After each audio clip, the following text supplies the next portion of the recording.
welcome to the TransAtlantic Sports Show. I'm your host, Anthony Wootton. You can follow us on social media at TASS_UK, and I'm on X at ARWootton, WOOTTON. If you're watching on YouTube, you'll have seen the details appear at the bottom of your screen. Thank you very much for downloading and listening to this program. It's a very special episode looking ahead to the 2024 season, but also reflecting on Louis Rees-Zammit. I'm going to be joined by Jesse Newell, who is a beat writer of the Kansas City Chiefs for the Kansas City Star. He has had plenty of interaction with Louis Rees-Zammit this preseason, throughout training camp and during the preseason games. So he's got more insight than most on Louis Rees-Zammit and what he's managed to achieve with the Kansas City Chiefs. He didn't make that 53-man roster, of course, and was cut, but surprisingly wasn't retained on their practice squad and joined the Jacksonville Jaguars. How come he didn't make the Kansas City Chiefs practice squad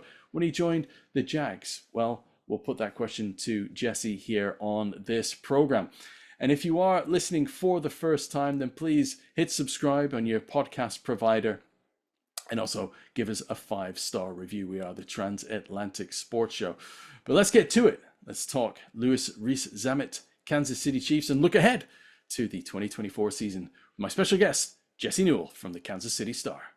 Delighted to say that joining me now to talk all things Louis Rees-Zammit, former Chief, and looking ahead to the 2024 NFL season, is Jesse Newell, who is a beat writer for the Kansas City Star. Jesse, thanks very much for joining us. Yeah. Thanks for having me.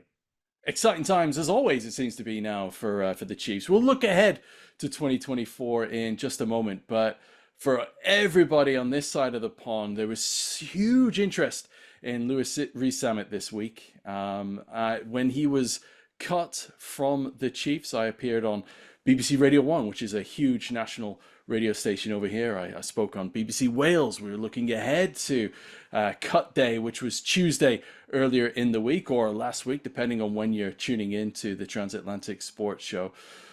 I wanted to pick your brains on Rees-Zammit because you're someone who has monitored him closely, or as close as can be, over the past few weeks. Of course, the story starts way back in January with the International Player Pathway Program, but throughout training camp and through preseason, you've had a close eye on Rees-Zammit. And let's start with the cut, first of all. Were you surprised that he didn't make that 53-man roster, or do you think it was a tall task that he had? Yeah, so I was not surprised he didn't make the 53-man roster, and I know a lot of this is sort of roster jargon. It doesn't make a lot of sense for people who don't follow American football, but it is pretty competitive to make that 53 here in the NFL. You have the 53-man, active roster, and then you have the 16-man practice squad, which Louis just signed with Jacksonville's practice squad. But you could kind of see it coming throughout training camp, and we're out there every single day at training camp. The team practices with its top guys, and then they have a second team, and then they have a third team and a fourth team. So earlier on, Louis was getting in with maybe the second and third team. As the practice went along, he was getting in with third and fourth team. So it's kind of the truth serum of the coaches, if you will. If those guys at the end of the roster are practicing against the other guys at the end of the roster, it sort of seems like it's a long shot for them to make the team. Throughout this whole process, though, the Chiefs coaches have complimented Louis for his work. We've loved talking to him in the media because he's a really engaging guy. He seemed to really commit himself to this and seems to be serious about this, which is something that needs to happen to make the transition that he's trying to make to a completely different sport. But I think as it went along, one of the kind of glaring moments was, I think what the Chiefs wanted from Louis is here in the NFL, there's a very specific role on third down where if you can have a back out of the backfield who can pass protect for your quarterback and then also catch passes out of the backfield, that's a role that every single team needs in the NFL. But you have to be able to pass protect. And there was a pass protection drill that Louis did a couple weeks ago, and one of the linebackers just kind of ran right over him because he doesn't understand the technique yet. He doesn't understand the leverage. So he's a big guy, but he doesn't understand sort of the nuances that will help him to stop this 250-pound guy coming straight at you and protect your quarterback. So I think the Chiefs were hopeful that this thing would come together very quickly. They were hopeful that he would learn all these things and could potentially play a role for them in that area as a third down back, and then on special teams as well, the kickoffs, punt returns, all those sorts of things. It just didn't come quite fast enough. And so I was not surprised he was cut from the 53-man roster. I was a little bit more surprised what happens later this week with him joining a different team. Yeah, that leads on to my next question because after his look, he gave it everything, didn't he? And he was given his shot. And in the third and final preseason game last Thursday night, he had that great kick return. I think it was a 39-yard kick return, and he did everything he could when handed the ball in the backfield. And he certainly appeared to seize his opportunity or give it everything, 100% in all the plays and the opportunity that he was given. So much so that after that game, the final preseason game, in the press conference, I'd seen and heard that Andy Reid had called him a heck of an athlete. So that it was kind of promising from there. And I was on BBC Wales, as I said, last week. It was last Friday, so it was the morning after that third and final preseason game, and I quoted Coach Reid, as I just did there. And I said that I expected him to be part of the Chiefs practice squad. I didn't expect him to make that 53-man roster. So were you surprised that that opportunity, or I guess the Jags came calling, he was available on waivers, but were you surprised that he chose to go to the Jags and join their practice squad ahead of the Chiefs? Or do you know whether the Chiefs were interested in getting him back and involved with their practice squad? Well, I knew you guys across the pond would be asking me this question. So actually, just on Thursday, Brett Veach, the general manager for the Chiefs, makes all the personnel decisions, was on a conference call because they set their roster. And so I raised my hand on there and I asked him, I said, with Louis, was that a guy you were hoping to get to your practice squad? Or was that a guy that you were basically telling to pursue other opportunities or saying, it's okay if you pursue other opportunities out there? And Brett was a little bit coy. He started by saying, well, we were open to him returning, but we also wanted him to seek out other opportunities. Again, that surprised me based off of what I'd heard from the Chiefs coaches and people before that, just because I think they saw potential in him. And you mentioned the word athlete. I mean, there's no doubt he's athletic enough to play the sport. I mean, he's 6'3", he can fly. We saw flashes of this, whether it was in some of their summer OTA practices where he broke out a long run, kind of got those rugby skills going, and you could tell he was sort of felt natural with this. And then some of the kickoff returns and some of the special team stuff as well, where in moments it flashes. You know what I mean? You can see the potential there that he's a big guy who can run, and you can always use those sorts of players. So I think the Chiefs seem to see potential in him. But potentially where the fit didn't make sense is that this might be a better guy to have if you're not a Super Bowl contender, if you are not a team that's worried about winning right away. I mean, the Chiefs are so far on the other end of that spectrum right now. They're going for the first three-peat in NFL history. And so it might not be about 2 or 3 years down the line what you can get out of a guy. It might be more about how can this team or this guy in the practice squad help your team this year to potentially go win another Super Bowl and make history that's never been done before. So I still was surprised. Again, you talk to even when I asked Brett Veach about that, about, hey, why Jacksonville, or, did you ask him to look at other opportunities? He talked about it being a good fit in Jacksonville for Louis because of the coaching staff is a little bit similar. Doug Peterson is a disciple. The head coach there is a disciple of Andy Reid, so they run similar offenses. I know that Louis used to vacation in Florida growing up, so potentially there's some ties there with it. And then, as you guys know, there's the 2 games in England this year that are coming over to London that Jacksonville plays. And obviously the fanfare there could be incredible if he's able to make the active roster and kind of have those things going for him there. So a lot of reasons for potentially Louis to be able to like the Jacksonville, to the potential to go there. I guess the thing that is difficult for him here is the number one biggest challenge he faces is learning the playbook. And he said it from day one, and we all understand this. Like, there's 20 to 30 plays, he said, or set pieces in rugby, and there's like every play is scripted in football. You know what I mean? You have to learn hundreds of hundreds of hundreds. So his biggest challenge has been catching up the playbook, and he's tried really hard. You can tell he says he wakes up in the morning and does it, goes to bed at night and does it before he goes to sleep. Now he has to learn a new one with Jacksonville. Yeah. So that's kind of why I thought his best option, if it was available to him, would be to stay with the Chiefs, because you are continually learning the playbook you've been learning, and you don't have to go learn a new one. It'd be like trying to learn English and then going and trying to learn French. You know what I mean? It's that's that sort of translation in playbooks. And so that will be another challenge for Louis. But again, maybe with a team that doesn't have, I mean, Jacksonville could be good this year, but doesn't have the top of the top aspirations. It could help him out. And like I said, some other potential things there as well, whether it's Florida or going overseas for a couple of games, some things that could be interesting to him as well. And we'll see how it turns out. I mean, again, we love talking to him here. He's a great interview, great guy, and seemed very open about the journey he had. And so I think everybody's wishing him well. It's just, I was a little surprised the Chiefs didn't have as much interest in keeping him, but maybe that just kind of coincides with the championship trajectory they're on right now and what they're trying to do and figure out this particular season. He's a great looking fellow as well. And those teeth, I tell you, they capture. I'll probably get myself in trouble here a little bit, but we send our photographers out to almost every day of training camp. And then I go through at the end of the day, and I'm the one that puts them into our system. I publish them. And I noticed we had a large number of photos every single day of Louis Rees-Zammit compared to some of the other Chiefs players. And so we've got a nice catalog of about 40 to 50 photos where some of their players might have one or two. And I don't think that's a coincidence that this is one good-looking chap. Let's just say that. I think all of us can appreciate, him walking down the hill and the kind of look he had. I'm sure the Swifties can appreciate his rugged, handsome looks as well. I think they're a little disappointed because now Travis went back to the best looking guy on the team, and he was going to be second. He was going to be second if Louis made the roster.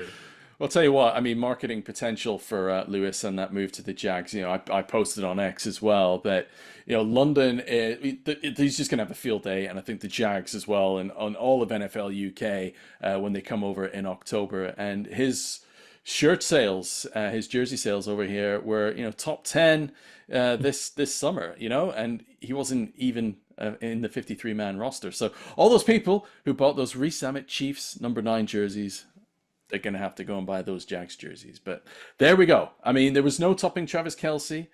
Taylor Swift was over here. Travis Kelce was over in the UK throughout the summer as well. So not too far away from here. I live in Oxfordshire, and they base themselves not too far. So look, we could go all day talking about Travis Kelce, Taylor Swift, and Louis Rees-Zammit. We will talk about Travis Kelce in just a moment. But you mentioned there the three-peat, and one thing I noticed, I was at the Super Bowl this year, I was at the Super Bowl last year as well. And immediately afterwards, when the players are on the risers and, speaking with Travis Kelce, immediately, no sooner had the confetti fallen than him and Mahomes were talking about the three-peat. This is something that this team appears to be completely locked in on. Yeah, it's an interesting storyline because it goes both ways with the Chiefs. How do you win championships? You know what I mean? Like, what is the magic formula? Well, what the Chiefs have done, and this is what Andy Reid's so good at, Patrick Mahomes is so good at, Travis Kelce is so good at, you focus on the small. You focus on the daily process. What can you do today to get better? Become 1% better, 2% better. And what day is this in the process? You don't do next week's work today. You don't do a month from now's work today. You do today's work today. So on the one hand, the Chiefs, what makes them so successful is that Andy Reid has been through this so many times in the NFL as the head coach and has had so much success with it that he believes in his system, he believes in what he does, and he knows every single day, August 30th, this is what you do, this is how you get prepared for a championship season. Having said that, you only get so many opportunities to set NFL history. No team has ever won 3 Super Bowls in a row. And so this is the talk. This is, people understand, even some of the guys, like a Hollywood Brown they signed in free agency. And by all indications, the numbers on him were lower than what a lot of people expected. But you can understand why. If you are part of this team that wins a Super Bowl, you're doing something and cementing a legacy that no other player or no other team has done in the history of what this sport has done. So, yeah, I think it's very interesting to hear them talk about this both ways because you can't run away from it. You can't say that's not a big deal. You can't say they're not talking about it. They are. But how do you actually try to bring that to fruition? You do what won you the first 2 championships, and you go about the daily grind the way that Andy Reid has always done it. So I think you hear that both sides of this from the Chiefs when you talk to them, but it makes a lot of natural sense. As long as they focus on the small. I just saw an interview with Patrick Mahomes earlier this week about this, just saying, he was asked, what are you thinking in the Super Bowl? Your last drive, fourth quarter, how do you stay so calm? How are you so good? And he said, I learned a long time ago, somebody told me you can only have so many things on your mind at one time. So I'm thinking about the play call. I'm thinking about this motion. I'm thinking about what the defense is doing. If I focus on those things, my mind doesn't have enough time to think about, oh my gosh, I'm in the Super Bowl, the fourth quarter, I better not mess up. So that's the way the Chiefs function. But it also is sort of fascinating because you're going for history and you can't run away from history. But at the same time, to accomplish history, what you have to do is really just focus on today, the present, the moment. And that's what they've done so well here the last 2 years. Yeah, and it's funny, isn't it? In the lead up to the Super Bowl earlier this year, it was the talk about being a dynasty and winning that Super Bowl 58, would the Chiefs therefore become a dynasty? And they were talking about that in the lead up and then also after that. And now we're looking at it. If they get this three-peat, which is historical, are they the greatest dynasty of all time? And then you talk about GOATs, and of course, Tom Brady, as it stands right now, is the GOAT. But you look at the NBA and the greatest player of all time. What did he do? Michael Jordan. He had a three-peat. He three-peated twice. And that's going to be playing on Patrick Mahomes' mind as well. And in that Super Bowl 58, there was always a sense of inevitability that Mahomes was going to get his chance. And there were opportunities missed, I think by the 49ers in that Super Bowl. And you always had in the back of your mind, and I'm sure they had in the back of the mind as well, that all Patrick Mahomes needs is a drive and a spark. And he had that in the fourth quarter. And then it continued, didn't it, into overtime. I mean, the guy, he's a unicorn, right? Yeah, I mean, a punt off the foot. Like, I mean, that is, who knows? That's he needed help. You know what I mean? He Like did. the Chiefs, the Yeah. Chiefs were not functioning offensively the way that they normally function. But I think, to your point, when the door cracks open, it's so interesting. Like, before I covered the Chiefs, I covered Kansas football, which is a local college here down the road. And for years, they were like the worst football program in America. And I would cover the basketball program, and the basketball program was basically the best program in America. And it was so interesting covering those two teams back to back, because the football team, it's just like that punt in the Super Bowl, where if there was just a little crack of something went wrong, the football team could be up by a bunch of points, but something goes wrong, and the immediate thought is, oh, here it goes. You're going to lose the game. And you turn to the basketball team, and they'd be at home. They'd be down 15 points. And one guy in the second half of a game would dribble the ball off his foot on the opposing team, and the crowd would start to roar, and you go, well, they blew it. They had a 15-point lead, but they made that one mistake. And sure enough, here, the really good team believed it was going to win. And that's, like you said, the inevitability. That's what Mahomes has right now. Is it feels like if you can beat him, if you beat him, you will have earned it. But if you give him that crack, he's going to barge through that door. And it's going to be very, very difficult to beat him late in the fourth quarter and overtime. And really, we've only seen him fail in that type of situation one time, and that was the AFC Championship game a few years back against Cincinnati at home, and probably the worst second half of his career. So, yeah, that's the kind of legacy he's building right now. And like you said, that's the sort of stuff, the GOAT conversation sort of gravitate to, is being your best in these Super Bowl moments. And so far, Mahomes has been about as good as you can come.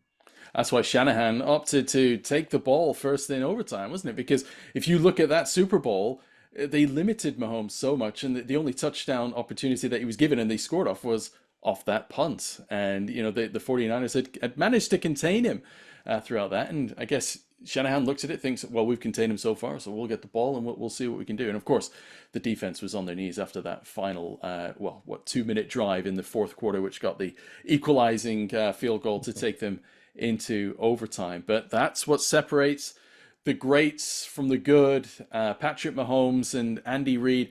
How more valuable is one to the other, or are they both equal? I mean, that's the million-dollar question, right? Can one operate without the other?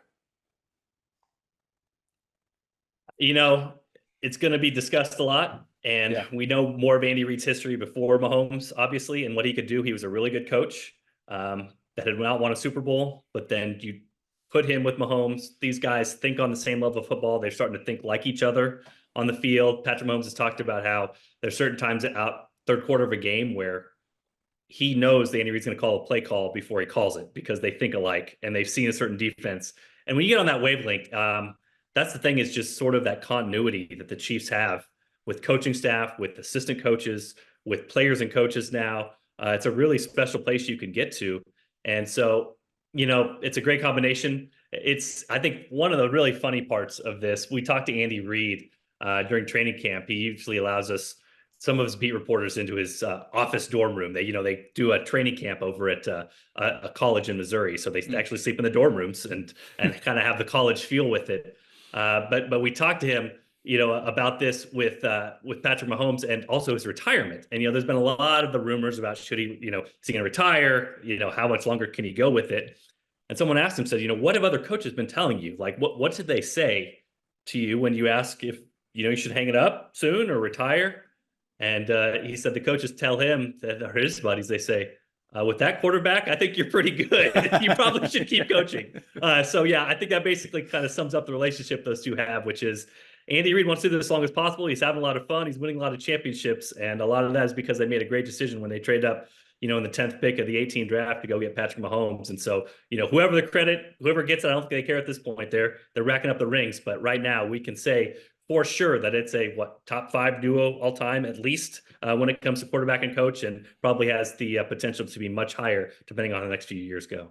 Absolutely. Yeah. Look, going into the 2024 season, which we're now less than a week away, I can smell those barbecues cooking now at the tailgate already. Football is here, the 2024 NFL season. The Chiefs are going for the three-peat. How do you think they're set up compared to this time last year? There were lots of question marks around the Chiefs and whether Mahomes had the weapons to sustain a Super Bowl run. Look at what he did. And of course, looking back at that season, they weren't the number 1 seed in the AFC, and there were ups and downs. There was a roller coaster of a season. There's a big question mark over Rashee Rice heading into 2024, and how much of that's the season the Chiefs are going to have of him at wide receiver. But it looks like they've made some useful additions this offseason. How equipped do you think they are for 2024? So you're talking to kind of a math nerd here. Right. So this is sort of the discrepancy in what we sort of think as humans and what actually is out there. You know what I mean? Like what is actual reality. So the Chiefs are the favorites to win the Super Bowl. The betting favorites, if you're looking at sportsbook, odds, lines, whatever you want to talk about, they are favored to win this year's Super Bowl.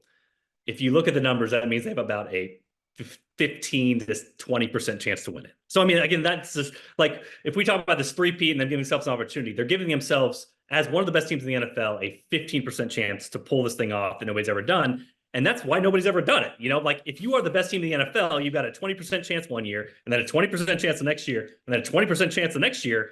Those odds are not very good. You're going to do it 3 straight times. So to your point, I think offensively they have the potential to be better. Now, Travis Kelce's getting older, especially for a tight end. Not many tight ends succeed the way he does at his age. And you figure every single year it's probably just going to lose another half a step. That is to be expected. But they added Hollywood Brown, as I talked about before.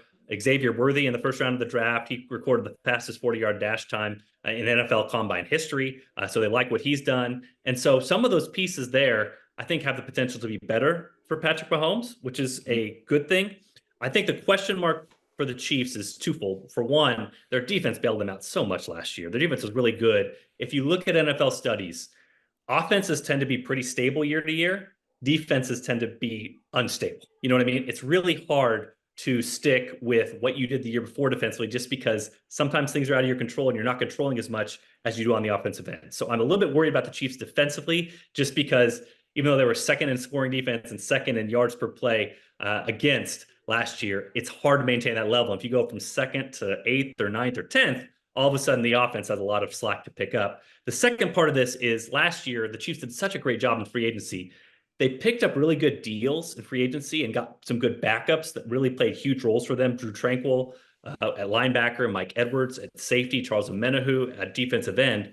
This year, they paid their stars to keep them, like a Chris Jones. They paid a contract extension to, and then Creed Humphrey, who's their center, but they don't have that same depth as they did a year ago. So a few injuries here and there, and all of a sudden you're looking at this Chiefs roster a lot differently than you looked at last year's roster. And as you just mentioned, last year was not a perfect season for the Chiefs. Patrick Mahomes told us on the first day of training camp, he said that there were times last year they didn't have any fun. Last year was not a fun season for the offense. And it's pretty crazy to say that about a year when you win the Super Bowl, but that really is how they felt. And so there's no guarantee that this thing is going to just immediately ascend and the Chiefs are going to go 15-2 and immediately be in the Super Bowl. There are a lot of challenges ahead. And like I said, depth and defensively, I would say those are the two main things to look at this year. If either of those take a step back, then the Chiefs obviously could take a step back as well. So who are the biggest threats this season in the AFC? I mean, I think you start with the Ravens. The Ravens were a favorite against them last year in the AFC Championship game when the Chiefs went on the road and won that game. So still have Lamar Jackson, still have a lot of the pieces there. Zay Flowers was a rookie receiver a year ago. He had a big fumble in the AFC Championship game against the Chiefs, but he was a guy the Chiefs loved in the draft process. They were trying to trade up to get him in the first round that previous year, and the Ravens just kept their pick and kept him. So I think the Ravens are one of the top ones there.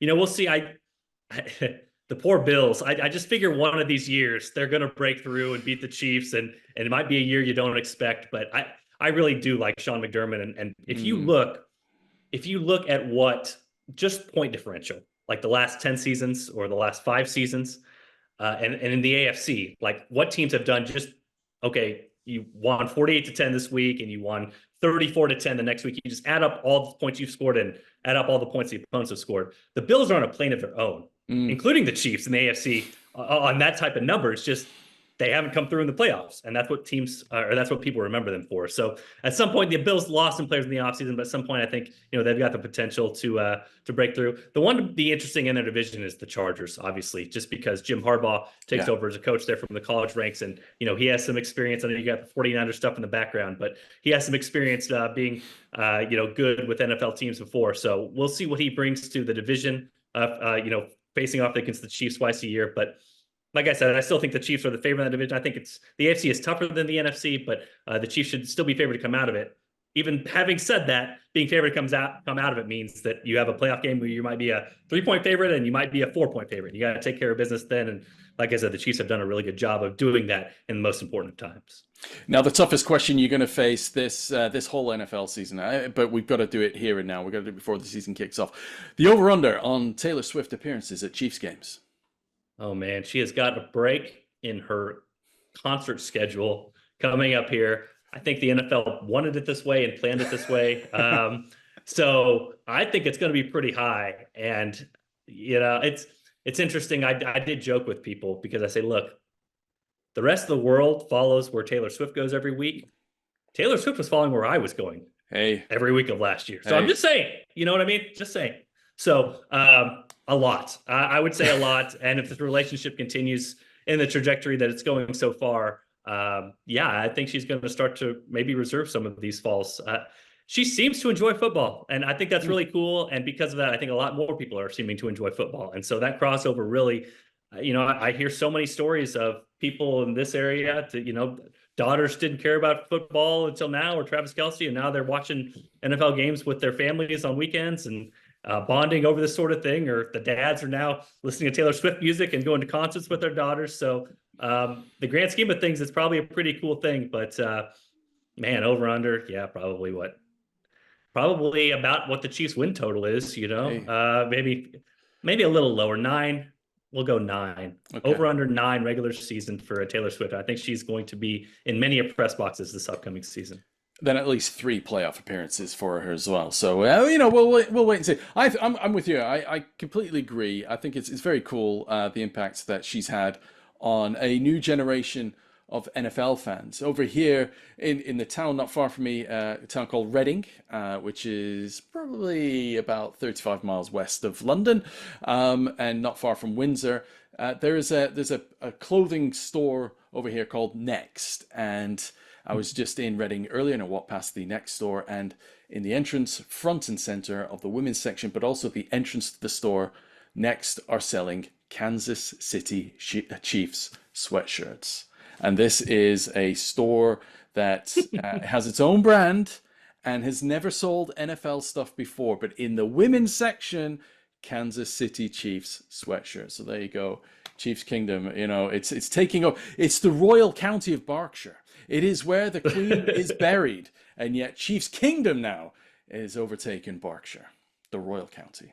That is an amazing story. And that is truly the power of Taylor Swift and potentially now NFL football. And circling it back to Louis Rees-Zammit, it does make you wonder in the future if he can stick and if he does bring some attention and eyeballs and some belief to people that they could make this transition as well, that, how big the sport can grow overseas. Because I know the NFL, obviously, they are saturated the United States. They have the United States market. I mean, it's out of the top 100 watched programs last year, I think 97 or 98 were NFL football games last year. So they have about as much viewership as they can in the United States, but there's plenty across the world that they can still get to. And I'll be interested to see what Louis does. And you mentioned this before, a great representative of Wales and, what he's trying to do, well-spoken, seemed to be a great teammate. And so if somebody like that did break through and could be easy to cheer for, all the better for the potential for the NFL to continue its reach overseas as well. Absolutely. And I'm sure you were in Frankfurt last year. I was in Frankfurt throughout the week last year. I was there for 6 nights, covering the Dolphins and the Chiefs. And yeah, just the hunger and the appetite I've discovered in Germany. I was at the first game in Munich as well. And there's a huge, huge market out there in Germany. And then, of course, we've got the London market as well, which is big, and there's a huge appetite for it. And we've seen what the Jags are doing over here, and Louis Rees-Zammit has so much potential. But hey, Travis Kelce caught the touchdown, or the first touchdown of the Chiefs game in London back in 2015 against the Detroit Lions when they won. Lions, yeah. Was it 42-10 or something like that? But hey, he's been to Wembley. He's watched Taylor Swift perform at Wembley, but he's also scored a touchdown there. But yeah, I mean, look, internationally, the Chiefs, but the NFL as well. They're well locked on. In 2025, there's going to be the game in Madrid, as well as the London games, and it's just going to grow. And I'm sure you're well aware of that.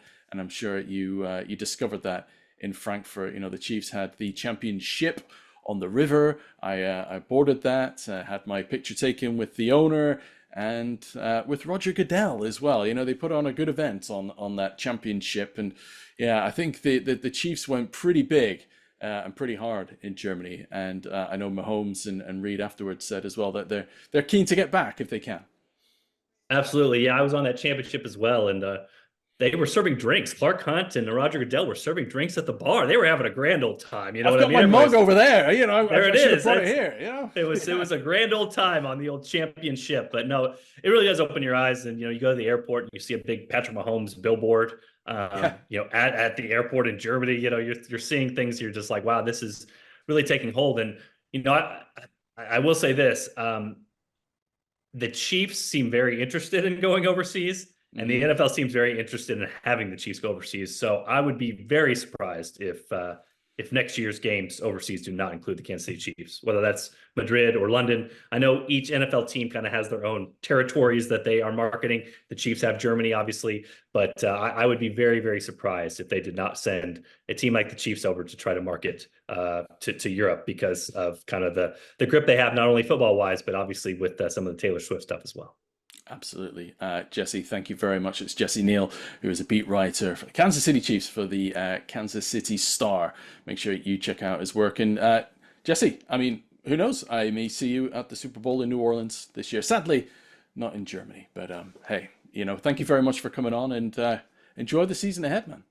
Sounds good. Maybe one day over in Europe. I know there's been some talk about that. So I think all of us beat writers would be happy to hop the plane and go over there and do that. But we'll see how long it takes the NFL to get that in action.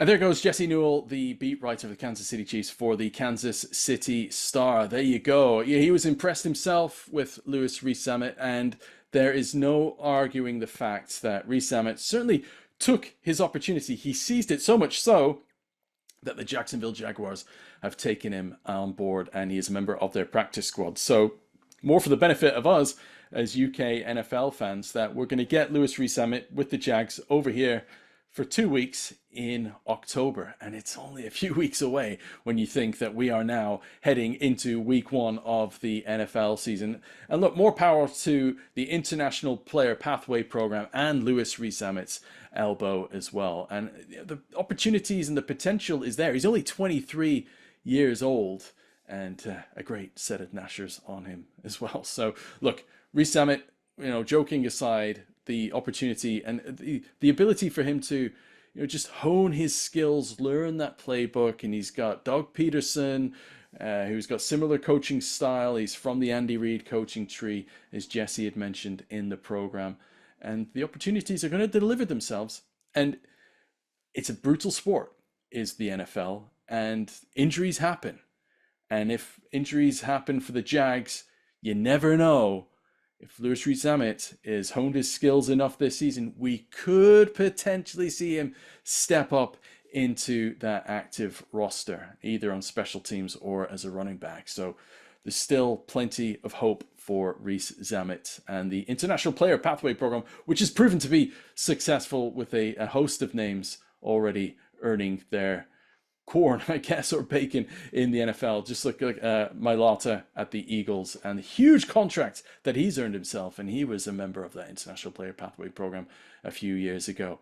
Look, thank you very much for downloading and subscribing to the Transatlantic Sports Show. If you've just happened to stumble across us and you've enjoyed what you've listened or watched, then please hit subscribe. You can subscribe on YouTube. Just look for Transatlantic Sports Show or TASS_UK. Of course, we are available on your favorite podcast provider. That is how you found us. And then just hit like and subscribe. And you know what? Please give us a 5-star review. Because if you give us a 5-star review, that will help other people find us as well. And as you probably gathered from that interview, I cover the NFL. I'm an accredited journalist. I'm an author as well, the author of the greatest American football story that has never been told, available in all good bookstores and on Amazon. You want to check it out. It is a historical book and also celebrates NFL International. So as the London series, there you go, I'm talking about baseball, but the London Games, but the series of NFL London Games heads our way this October, and you want to whet the appetite, then please check out this book because it does celebrate NFL International and NFL UK. It's a great story. So please check it out, and then also give a review to the book as well. It's the greatest American football story that has never been told. So I'm an NFL journalist, author, you name it, I've done it. Been at the Super Bowl, covered multiple Super Bowls and every NFL London game since 2014. And I've been to Munich and Frankfurt. So we get great guests and great interviews here on the Transatlantic Sports Show. Make sure you follow us on social media. We are at TASS_UK on X and on Instagram. And I am at AR Wootton, WOOTTON. And you'll catch me pretty much everywhere. If there's an NFL story to be told, you can hear me, whether it's on BBC 5 Live, BBC Radio 1, BBC Wales, who knows? You'll probably hear my voice and say, oh yeah, I subscribe to the Transatlantic Sports Show. You want to check that out. So thank you very much for that. Right, as we head into week 1 of the NFL season, this isn't the only preview program that you're going to have. We have some more special guests lined up each and every week this 2024 NFL season. And we have our special programs lined up from the NFL London Games and perhaps Munich too. We'll see what happens on that front. But until next time,